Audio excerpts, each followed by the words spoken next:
Does it frustrate you that cruise line gratuities keep going up while the level of service seems to be on the decline?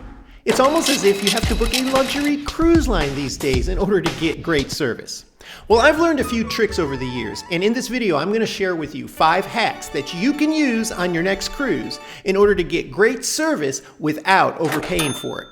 I do these things every time I cruise because when I found out what the cruise lines actually do with my gratuities, I was shocked. And I'm going to share that with you too. I'm Gary with Optimal Cruising, bringing you fresh cruise advice, money-saving hacks, and secret strategies the cruise lines don't advertise. Let's get started. My wife and I like to cruise with other couples, and sometimes we'll cruise with somebody who's never cruised before, or a couple that doesn't cruise much and isn't that familiar with it. And one thing that always seems to catch them off guard is the tipping process at the bar. So they'll go to the bar and they'll order a drink, and they'll be given a receipt, and they'll have a line on there to fill out a tip. And usually, if I don't say anything, they'll go and they'll write in a tip because they feel they should leave 20%. What they don't realize is that everything service related on a cruise ship has an automatic gratuity charged into the receipt. So if you buy a couple of drinks and the cost is $30, there's going to be an automatic gratuity, probably around the $6 range, automatically charged on that receipt. But they're still going to give you a receipt with a line for you to add an additional gratuity if you would like to. This applies to all bars, specialty restaurants, even the spa on cruise ships. They're not letting you get away without leaving a tip, so they automatically add it in. However, there's no need to add more. If you find a bartender, for example, that you like, and you want to get the best service throughout your cruise, give him an extra tip in cash. Don't write it on the receipt because those receipt tips are pooled. They don't necessarily go directly to your bartender. In most cases, they're pooled among the bar staff. But on some cruise lines, it's unclear. And how much your bartender really benefits from that extra $4 or $5 you added on that tip is uncertain. But if you hand him a $5 bill, he's going to remember you for the rest of that cruise. And that brings me to my next item. I'm sure you've heard the phrase, cash is king. Well, there's nothing more true than that on cruise ships. And if you really want to get the best service, you're going to pay your gratuities in cash to everybody. Since the cruise lines have taken over the gratuity process and started charging our accounts automatic gratuities, even for your room steward, for your wait staff, for everything, there has been some gray area in how they actually distribute those tips. And one thing that is quite certain is that your room steward or your waiter do not benefit directly from the gratuities charged to your account because they are pooled. Some cruise lines pool them among the ship, some cruise lines pool them among their entire fleet. It varies, but you can look up how they do it on their website and you might be a little surprised. To me, that means when you're paying gratuities through the cruise line, you're not giving a whole lot of extra incentive for that staff member to give you better service. But when I pay in cash, I always feel like I get superior service. What I always do now is I remove my onboard gratuities and I pay everybody their tips in cash. And that gives me some more flexibility. It also allows me to pay some behind the scenes people. Sometimes I'll walk by a guy coming out of the laundry room and just hand him a little tip. Makes him feel good and it makes me feel good because I appreciate the work everybody is doing. And these people hardly get thanked at all. And I know from speaking with several cabin stewards that they much prefer to get cash tips directly from you than to rely on cruise ship gratuities. Because there's a gray area in how those are distributed, and they're not even allowed to talk about it. And if you're going to use cash tips to get better service, make sure you do this next thing because they go hand in hand. I learned a little trick along the way that ensures I'm going to get better service throughout the cruise. And that is, I typically will give upfront tips to people who I know are going to directly impact my cruising experience. This begins with my cabin steward. On embarkation day, when I first get on board and I meet him or her for the first time, I hand them a $20 cash tip.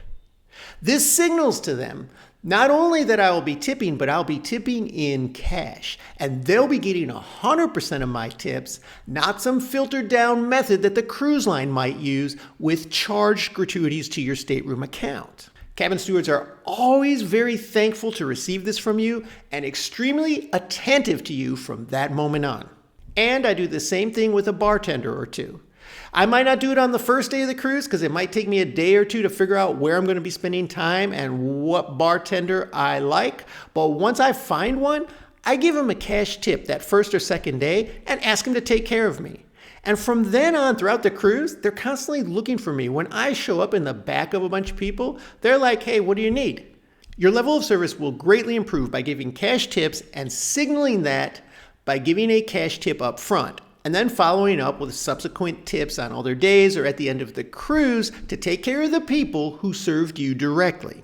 And you can use this strategy a lot of different ways on your cruise. For example, sometimes I'll give a tip to the maitre d' because I'm not happy with my table or I need a different dining time in the main dining room. And that tip goes a long way to make sure I get what I want, where other people who might just complain and that's it, they might be on the wait list for a while. What do you think? Is it worth it for better service to go back to cash tipping? Or is it just easier to let the cruise lines take care of it? It always amazes me that I'll be on a cruise once in a while and I'll see some rude passenger just berating one of the staff members. And in my opinion, there's really no need for this. All of these people are working really hard to make your cruise great. Mistakes will happen, things will happen. It's no reason to take their head off. I find simply by being kind to staff members that I get more attention. And I can almost guarantee that if you're kind to your wait staff, even the people working in the buffet, that they will seek you out the next time you're there and offer to help you with drinks or anything that you might need. It is a great way to get premium service without spending another dime. And this brings me to my next point. If you stick with the same staff members throughout your cruise, you're going to get better service, especially if you're kind and friendly with them. For example, my wife and I will eat in the buffet sometimes, but we'll always go to either the same table or the same general area. And usually the same staff members are working in that area. And by day 2 or 3, they recognize us. And we're nice and friendly with them. I'm usually trying to get some insider information, so I'm talking to them. But just a few words here and there gets them to remember you. And when they see you, they're coming over and asking, do we need any water? Do we need juice? Do we need coffee? And they go and get it for us. And that doesn't require an extra tip or anything, although I do usually give them one at the end of the cruise. It is a great way to get better service because the staff members build rapport with guests that they recognize and like. Now, this next thing I'm going to get to completely shocked me. But first, I would ask that you subscribe to our channel. Hit that subscribe button. It does help us grow, and we really appreciate it. And you'll get all of our cruising updates. I have been cruising for decades, and when I first started, all gratuities were paid in cash. You were given envelopes, and you handed out cash to all the crew members.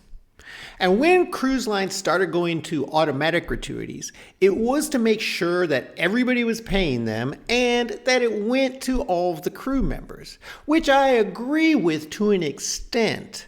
But there are some rumors out there about how cruise lines are actually handling these gratuities that they collect from many passengers.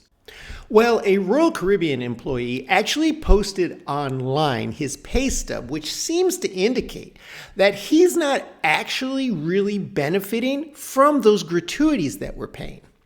As you can see here at the bottom, he has a guaranteed salary of $14.49 a month. Now, that might not sound like a lot of money, but for a lot of these cruise line employees who are from countries where they make a fraction of that back home, it is something. However, he should also be entitled to the gratuities that we pay him for serving us, right? But here you can see that the cruise line actually deducts his portion of the gratuities for that month from his guaranteed salary. To me, this is borderline ridiculous, and it completely shocked me. And that's why I don't let the cruise lines handle my gratuities anymore.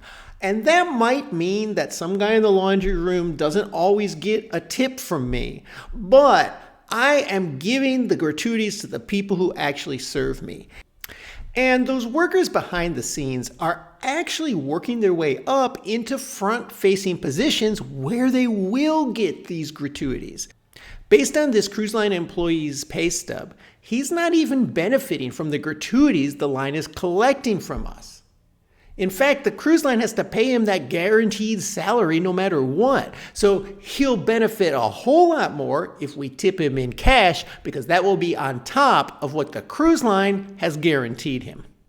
If you think that cruise lines could be abusing the gratuities that they're collecting from us, you're not alone. And that could explain why the service doesn't actually go up with them collecting gratuities. Because people are human. They respond to rewards. And if they get a direct reward from a customer, they're much more likely to provide their best level of service to that person than to somebody else who's just throwing money into a pot that they may or may not benefit from. With these simple hacks, you can still get premium service from the major cruise lines these days without overpaying for it. But there are a lot of people overpaying for their cruise fares. I'll tell you how to avoid doing that right here.